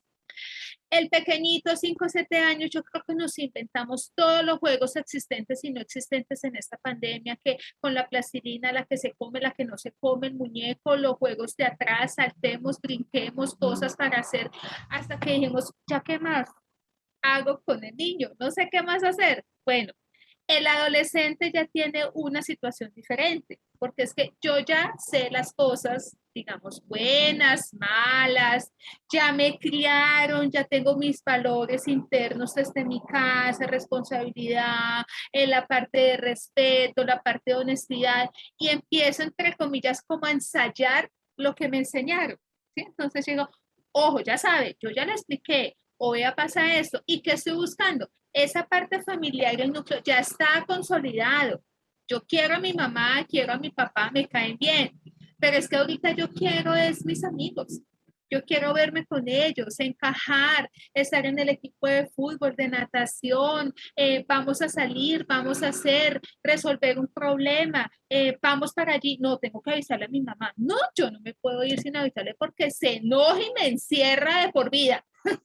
Entonces, ese punto no está. Y de pronto, ¿qué nos suplió celular? Difícil, celular, redes, juegos, entonces hace la tarea y se queda en el celular 11, 12, 1 y entonces todos están chateando y todos están jugando en línea y entonces este está en China y el otro está en México y el otro está, y se ha extendido la parte presencial a virtual. Si tenemos esa chance de que el muchacho de alguna manera con colegio o con el vecino, con un compañero empiece a socializar, es bueno, porque hay otro punto. Yo ya no quiero socializar, ya estoy bien y como estoy me quedo. Entonces, ya estoy en la casa, ya estoy en mi cuarto, ya no quiero salir, vamos al parque, no, vamos a llevar cometa, no lleva a mi hermano, a mí déjeme acá. ¿Por qué? Porque está con celular y con redes. Entonces, de por sí, en la parte de socialización es adolescencia un tema muy importante. Pero ha pasado de que entonces ya no quieren salir, ya es al revés. Entonces tenemos dos grupitos, llamémoslos así. El que ya dije, se acabó pandemia, fiesta, 600 personas, pues no. ¿Sí? Pero el otro que dice, no, déjenme en la casa, vayan ustedes, yo me quedo acá. se van ajustando, y la parte de estar en casa, a adicionar a lo social, lo que decía Pablo de el sedentarismo, la obesidad, enfermedades, dolores, que es que le duele la espalda, le duele la rodilla, le duele los dedos, ¿por qué será? Pues aquí es complejo el tiempo con celular. Cierto. Tenemos otra pregunta. ¿Deberían los colegios exigir un tipo de tapabocas quirúrgico N95? Ve uno tantos niños con tapabocas de tela que se caen, que el aire se sale por arriba o por abajo, etcétera. ¿Qué opinan ustedes sobre esto? En principio, los sistemas de filtración N95 están inventados, digamos, para momentos donde hay una gran intensidad en las partículas en el ambiente. Digamos, ese es el tapabocas que usamos los médicos para enfermedades que tienen una gran tasa de aerosolización, que se hacen muchas partículas pequeñas y se mantienen en el ambiente. Para que funcione bien hay que cubrir todas las mucosas. Entonces el N95 solo, como ustedes ven en la calle, no sirve para nada, porque en principio también tiene que tener cubrimiento de la mucosa, porque las partículas que no entran por la boca entran por los ojos. Entonces eso, cuando ustedes ven a un médico ponerse un N95, generalmente va acompañado de unas gafas, de una careta para tratar de cubrir, digamos, todas las superficies de las mucosas. Usar el N95 solo no tiene ningún efecto. Parte del problema que creo que ha causado en la gente el tapabocas es que todavía no hemos entendido cuál es su propósito. Entonces, el tapabocas no me protege al usuario del tapabocas. El tapabocas previene es a mi vecino, porque lo que está haciendo es yo, que potencialmente tengo una enfermedad, si hablo duro o si toso o si estornudo, me contiene las partículas en una gran cantidad y hace que la dispersión de partículas sea menor. El tapabocas no está inventado para protegerme tanto a mí, es para proteger al de enfrente. Entonces, en la medida en que yo uso tapabocas y te protejo a ti, y tú usas el tapabocas y me proteges a mí, es que logro reducir la probabilidad de contagio hacia las personas. Entonces, en principio, los tapabocas quirúrgicos convencionales funcionan bien. Una cosa muy importante es que el N95, para que funcione bien, tiene que estar bien sellado. Y eso desde el punto de vista ergonómico es complicadísimo, porque eso le talla a uno todas las partes. Los médicos casi no quisiéramos usarlo nunca, ¿no? En este momento nos lo ponemos estrictamente para el momento de contacto y tratamos de quitárnoslo rápido, porque realmente es muy incómodo usarlo bien. Entonces, ¿qué termina pasando? Que la gente lo usa a la mitad, lo usa por acá arriba, se lo destapa, le hace un hueco, le ponen los filtros que para poder respirar mejor.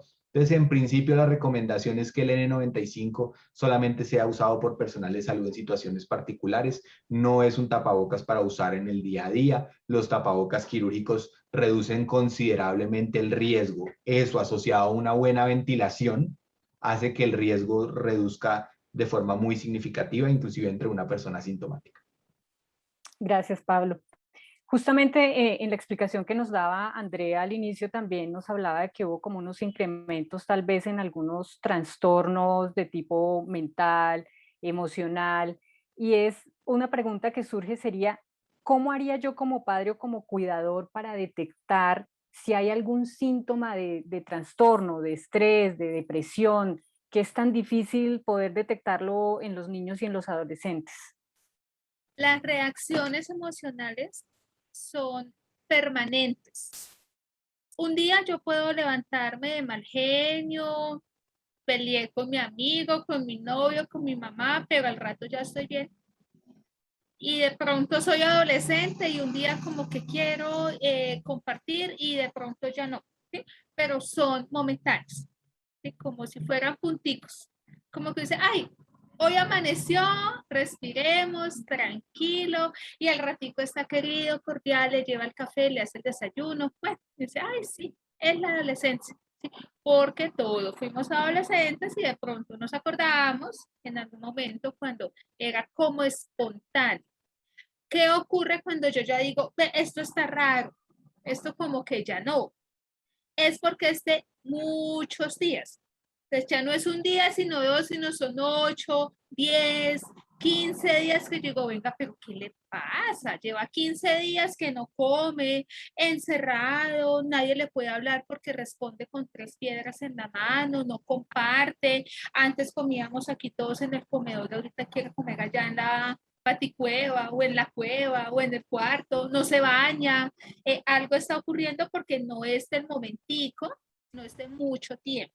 Y lo otro importante, lo segundo importante es que empieza a afectar algo. Entonces no rinden en el colegio, ya no comparten familia, de pronto el sueño está trastornado, la comida, la alimentación está afectada, entonces afecta algo. Rendimiento académico, social, familiar, las actividades que hacía antes. No, él se levantaba todos los días, se bañaba, se arreglaba, tendía la cama y se iba, ya no. Entonces el cuarto está patas arriba y no era como el funcionamiento que tenía antes. Perfecto. Me queda como una duda respecto a cómo se ha desarrollado la incidencia que ha tenido el virus en niños y adolescentes en las regiones. Nosotros podemos generalizar y decir en Colombia la estadística es esta o tenemos que parcializar y por qué. Digamos que la información sí es muy regional, como ustedes se imaginan, digamos, en principio, como el virus depende del contagio persona a persona, entonces una vez llega a un cierto punto y se esparce, el comportamiento va a depender de cómo funcionan las regiones. Entonces, por ejemplo, una cosa que hemos notado es que las regiones apartadas tienden a tener brotes. Cuando tienen brotes son brotes muy graves porque cogen toda la población, poblaciones no preparadas, que no tienen recursos, que no tienen accesos, ¿cierto? Pero en general no se esparce mucho porque hay difícil comunicación. Entonces esta cosa de la falta de infraestructura colombiana que siempre nos ha molestado, pues funciona muy bien para parcializar la incidencia de brotes. Entonces lo que pasa un poco es que el brote general colombiano generalmente está muy ligado a cómo se está comportando Bogotá, porque es una ciudad muy grande y pone, digamos, un porcentaje muy importante de los datos, y las diferentes regiones se comportan diferente. Entonces, al principio de la pandemia, por ejemplo, Bogotá, Barranquilla hizo un pico gigantesco al principio y todos estábamos muy asustados y no sé qué, cayó rápido, luego Bogotá apareció, en Medellín parecía que no pasaba nada, en el Valle apareció un pico tardío, luego la siguiente epidemia grande empezó por Antioquia, Barranquilla no reaccionó, Bogotá hizo un pico tranquilo, el tercer pico Barranquilla fue el primero que hizo un pico y lo hizo mucho más alto que los demás. Luego apareció Antioquia y Antioquia como que no apagaba, como que no apagaba, como no apagaba. Bogotá hizo un pico característico, Cali no despegó tanto. Entonces realmente el comportamiento de la incidencia de las regiones es muy importante vigilarlo localmente, porque depende de muchos factores locales, de la idiosincrasia, de qué tanto utilizan las medidas, de cómo es la estructura de la ciudad, cómo es la estructura de la región. Entonces, la información generalizada nos da un panorama, pero la variación regional es tremenda. Vale, muchas gracias. Bueno, y ahora que hemos comenzado, sí, el regreso a los colegios, de pronto ustedes han tenido información de que haya habido como este fenómeno a veces de discriminación, ¿no? Porque se genera como cierta prevención frente a las personas que ya han tenido COVID y en particular entre niños y adolescentes que surge un poco como también esa segregación de, uy, no, tuvo COVID, entonces me da como la sensación de que si ya lo tuvo, usted de pronto me puede contagiar así esté bien. A mí me ha pasado diferente. Ya tuvo COVID, entonces ya no le vuelve a dar. Ya es chévere, ya es más seguro, ¿sí? Porque, bueno, Armin es mucho más pequeño. Lo que decía Pablo de el pico, aquí nosotros esperamos el primer pico y esperamos el segundo pico y como que ya todos iban en el tercer pico y aquí como que, ¿dónde está el pico?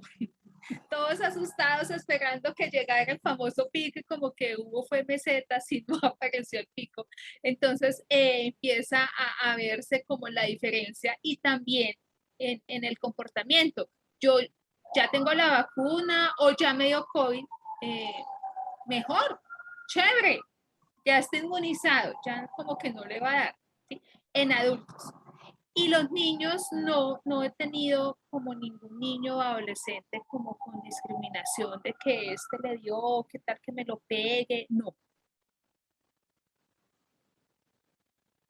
Ok, ¿tenemos alguna otra pregunta de nuestra audiencia o vamos cerrando con conclusiones? ¿Qué nos dicen en el máster? Alexandra, que nos está ayudando también con las preguntas. ¿Cuáles serían como conclusiones? A ver, en primera instancia, no sé, de lo que yo les escucho es, somos los adultos quienes normalmente infectamos a los niños y no al contrario, ¿verdad? O sea, digamos como para quitar un poco ese mito de los niños son los transmisores. Correcto, o sea, ese es el primer mensaje. Los niños se infectan de los adultos. Si los adultos quieren proteger a los adultos tienen que ser los que son juiciosos con las medidas no farmacológicas y vacunarse lo más pronto posible. Que la vacuna no logra erradicar de todo la eficacia de los virus es real, pero de todas maneras atenúa la enfermedad, atenúa eso. Entre vacunarse y no vacunarse, el balance es como tremendo. Entonces, Vale. vacunen. Eso es lo que pueden hacer por los niños.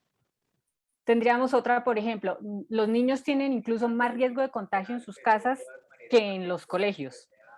Correcto. Es donde más hemos visto los contagios. Los colegios son juiciosos, en la casa no son tan juiciosos. Generalmente el 90% de los contagios son en las casas. Otra conclusión, mantener las normas de bioseguridad. Definitivamente creo que eso es fundamental para que evitemos los contagios. Exacto. Y las normas de bioseguridad, seamos muy claros cuáles son. Lavarse las manos, que siempre ha servido para que uno no le dé gripa, ¿cierto? Usar el tapabocas funciona, digamos, en espacios cerrados, pero el secreto está en la ventilación, que es algo que al principio no hicimos como mucho hincapié y la gente se trataba de quedar encerrada para que no le entrara el aire de afuera que venía con COVID. Y es lo contrario, entre más ventilada está la zona, funciona mejor. En cambio, pueden empezar a quitarse un poco esa idea del contagio de las superficies, digamos, en general las superficies no contagian tanto, eso de estar lavando el mercado 3 veces, echándolo en decol, eso de lavar los zapatos 30 veces para que queden blancos, nada de eso funciona. El secreto, yo a veces creo que cuando tenemos demasiadas cosas para hacer no hacemos ninguna. Entonces, en principio, concéntrense en 3, o sea, distanciamiento, ventilación, lavado de manos y si quieren, tapabocas en niños, pero no más. Todo lo demás abólanlo, quítenlo, no lo piensen tanto porque es que, o si no, nos vamos a enloquecer con tantas órdenes. Y justamente tú que hablabas del distanciamiento, entonces otra de las conclusiones sería todavía mantener aquello de evitar las reuniones de grupos numerosos y especialmente en espacios cerrados. Exacto. En principio hay que seguirlas evitando, digamos que hay que mantenerlas en espacios abiertos si es posible, si van a tener una reunión, tratar de que cuando una cosa que vemos mucho es que la gente con el tapabocas se quita el tapabocas para hablar, ¿sí? Entonces acuérdense que el momento donde uno más contagia es cuando está hablando. De Entonces lo acuerdo. contrario, ¿sí? Si usted se va a quedar calladito ahí sentadito, se puede quitar el tapabocas, ¿sí? Como lo hacemos, por ejemplo, para comer. Uno para comer lo que hace es que se quita el tapabocas y come calladito, ¿sí? Pero si ustedes van a hablar y se quitan el tapabocas, están perdiendo todo el esfuerzo que están haciendo. Sobre todo cuando tienen que hablar duro o en público o en los ambientes ventilados, hablan fuerte, ahí es donde uno más expande, o cuando canta, o cuando, entonces en esos momentos es donde el tapabocas debe estar puesto.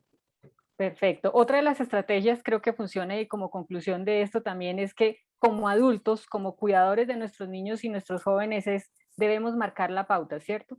Debemos ser un modelo en el cuidado de nosotros mismos y de los demás. Así es, ser modelos, digamos, de todas las formas de educación que hay, digamos, hay dos grandes que marcan la parada. Uno es darle a los adolescentes, digamos, las herramientas para que ellos construyan sus reglas y sus formas de abordar las enfermedades, eso es lo que mejor ha funcionado. Y el otro es vivir del ejemplo.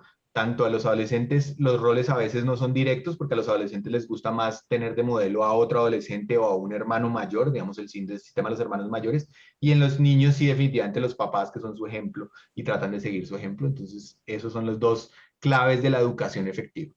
Vale, y creo que la principal y con la que ustedes han insistido y creo que debemos seguir insistiendo es la única manera de evitar la propagación del virus, vacunarse. Tenemos que vacunarnos porque eso hace parte de la responsabilidad con nosotros y con los demás. ¿sí? Cojan la tarea de buscar las personas que conocen alrededor suyo, el hermano que no se quiere vacunar, el primo que no se quiere vacunar.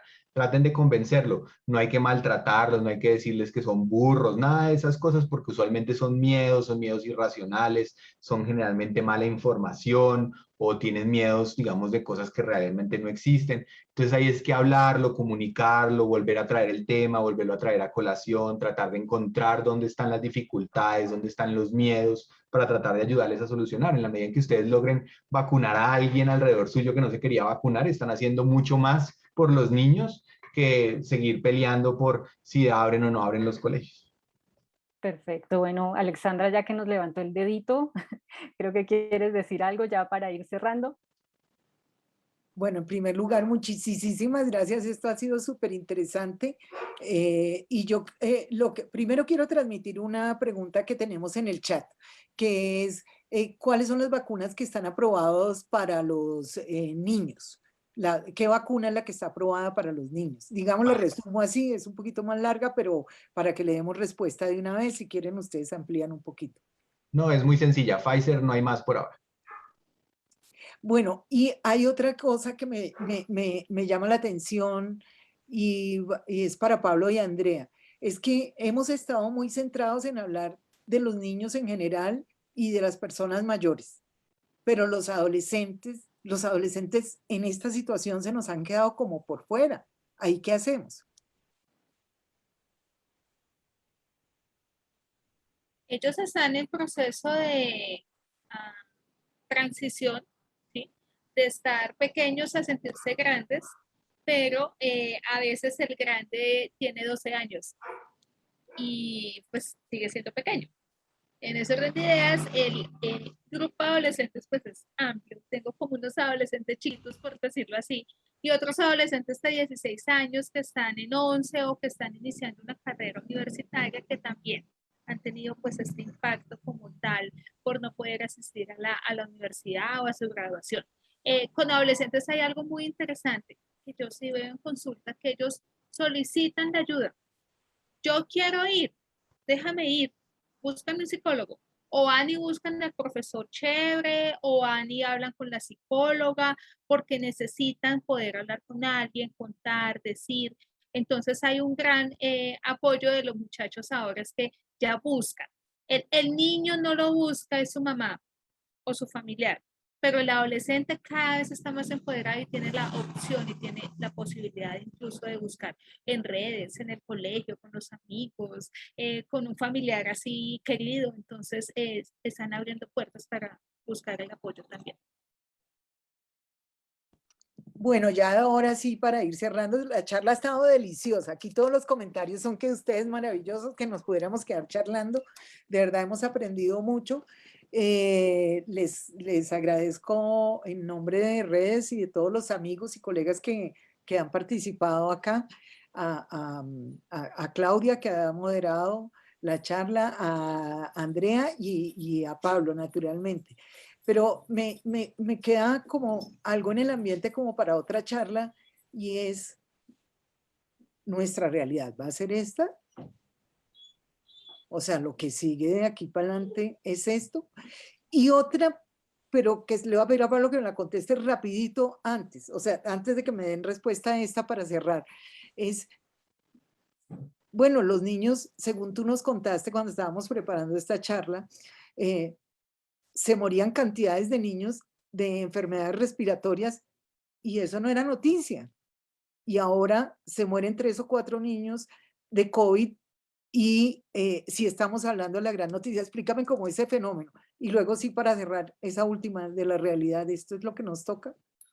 Y digamos, todos lo hemos vivido, digamos, en lo que somos expertos. Digamos que la forma como hoy en día se dan las noticias es que le dan mucho énfasis a un caso particular y la gente tiende a sentir que el caso particular es la generalización de lo que está sucediendo y tendemos a amplificar un poco la cosa porque no tendemos a ver el panorama general desde atrás.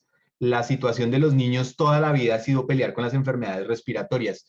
Mi campo de práctica, que es el cuidado intensivo, yo vivo de las enfermedades respiratorias, o sea, eso es lo que hago todos los días y he visto morir niños desafortunadamente toda mi carrera. En principio, esa es una situación natural de los seres humanos que a pesar de que hemos hablado mucho en este momento de confinamiento, ustedes ven que el confinamiento no es algo que podamos persistir y mantener toda la vida. Entonces tenemos que buscar otro tipo de estrategias. Las estrategias que mejor han funcionado en el planeta son las vacunas. Entonces, en principio, esperamos llegar a un punto en que en esta pandemia todo el mundo esté relativamente vacunado, por lo menos las personas de más riesgo, para que podamos tratarlo como otra gripa más. Eso no quiere decir que no vaya a seguir habiendo muertos, va a seguir habiendo muertos, pero en principio tendrán que ser suficientemente bajos para que podamos seguir viviendo. Digamos que yo tengo un profesor que muy chistoso, hace muchos años decía que la única condición que uno tiene que tener para morirse es estar vivo, ¿cierto? Entonces, asumir que vamos a llegar a un punto de riesgo cero no existe. Entonces, tenemos que ser consecuentes.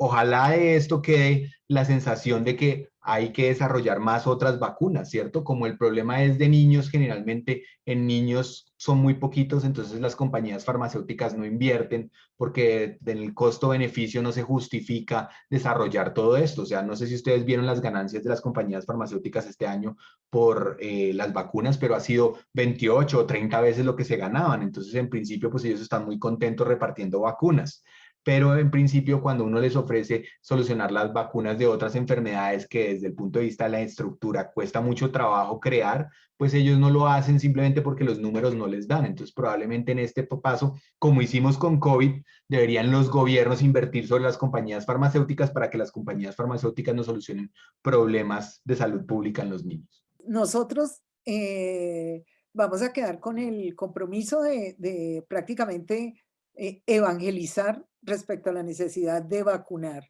O sea, los que no se han vacunado, amigos nuestros, prepárense porque ahí vamos a la conversa sobre la vacuna, con todo el respeto, como bien dijeron ustedes. Pero ya la pregunta con la que queríamos como cerrar es, o sea, nuestra realidad va a ser esto, o sea, va a ser un COVID que se va a estar, digamos, va a estar como apareciendo de distintas maneras, etcétera, etcétera. Creemos que sí, creemos que el COVID a volverse una enfermedad endémica y que va a seguir mutando de tal manera que vamos a seguir teniendo infecciones como nos sucede con los otros virus. Lo que necesitamos, digamos, es mantener, digamos, una efectividad sobre gravedad y muerte para que podamos, digamos, convivir con él como hemos convivido con muchos otros virus en el planeta. Y debemos volver a nuestras vidas habituales, a abrazarnos, a querernos y a darnos gripa los unos a los otros como lo hemos hecho por décadas. Yo quisiera hacer un paralelo de eso, para que no quede como el ambiente tan triste. Sí. Recordemos que todos hemos sido vacunados de pequeños, ¿sí? Y lo llevan aún, la mamá lo lleva y lo vacuna y ya tiene el esquema y punto. Yo no sé para qué, pero lo vacunaron, ¿sí? Antes había una vacuna que no estaba como incluida, si no estoy mal, era la de varicela. Y tocaba pagarla. Yo no sé, Pablo, si ahorita está incluida. Y ya está incluida. Ya está incluida, ok. A mí me tocó pagarla, se la pagué a mi hija porque pues uno quiere que tenga todas las vacunas y un día le dio una pepita, una. O sea, eso no puede ser varicela, pero es que es varicela, o sea, ¿cómo va a ser? Una. Y sí, fue varicela, pero pues no le dio absolutamente nada.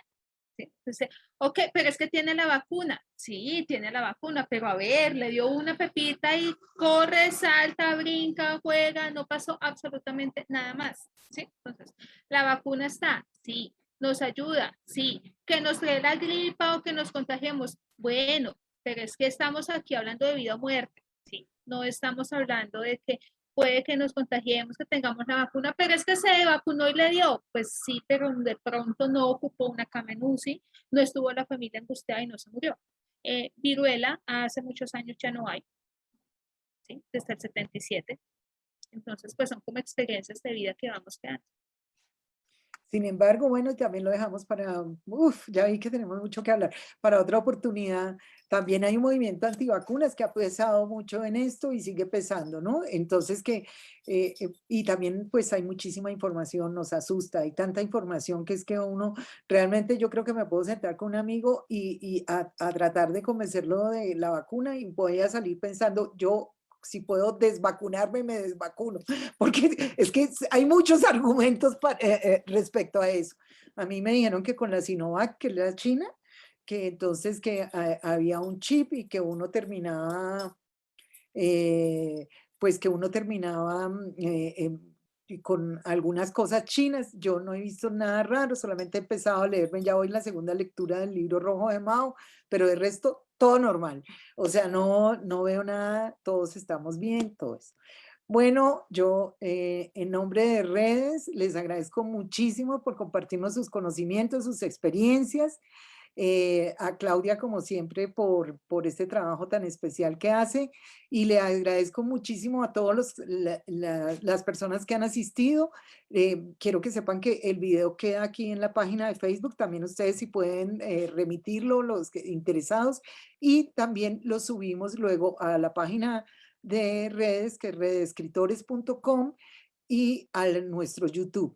Así que pueden verlo, y si se les ocurren algunas preguntas o algunas, digamos, que nos propongan otros temas de esa naturaleza o de otros sobre los que quieren saber, serán bienvenidos. Pueden escribirnos a redescritores colombia@redescritores.com, y ahí con muchísimo gusto preparamos esto. ¿Cierto, Claudia? Así es, entonces esperamos sus comentarios. De verdad, muchísimas gracias de nuevo a nuestros invitados especialistas por toda esa gran información que compartieron ustedes. Gracias por esa generosidad, por el tiempo, y a nuestra audiencia muchísimas gracias y esperamos volverlos a ver muy pronto. Muchas gracias a ustedes por la invitación. Gracias. Un placer estar aquí. Gracias. Chao. Chao. Chao.